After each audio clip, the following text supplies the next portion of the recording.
ফেনীর স্থানীয় সরকার প্রকৌশল অধিদপ্তর প্রায় ৬ কোটি টাকা ব্যয়ে পশুরাম ও ফুলগাজী উপজেলার মাঝামাঝি সিলোনিয়া নদীর উপর ব্রিজ নির্মাণের কাজ শেষ হয় ১ বছর আগে। তবে দুই পাশের মাত্র ২১০ মিটার সংযোগ সড়কের অভাবে কাজে লাগাতে পারছে না দুই উপজেলার ৬ গ্রামের প্রায় ৫০,০০০ মানুষ। যাতায়াত করতে হচ্ছে ২-৩ কিলোমিটার ঘুরে। নিত্যদিনের এই ভোগান্তিতে বিরক্ত এলাকাবাসী। মানুষ চলাফেরা করতে সমস্যা হচ্ছে, কোনো কিছু এখান দিয়ে যান চলাচল করতেছে না।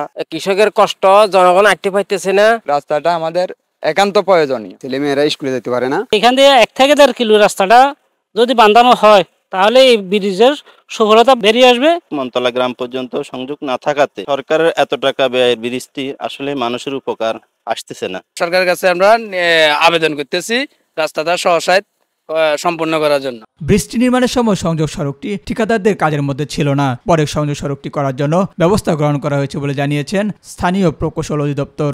যেহেতু আমাদের এই প্রজেক্টে ল্যান্ড অ্যাকুইজিশন ধরা ছিল না, আমরা জনগণের সাথে পার্টিসিপেশন, জনগণকে বুঝায়ে তাদের সাথে তাদেরকে মোটিভেট করে আমরা ব্রিজের অ্যাপ্রোচ নির্মাণ চেষ্টা করে যাচ্ছি এবং সেভাবে আমরা সফল হয়েছি।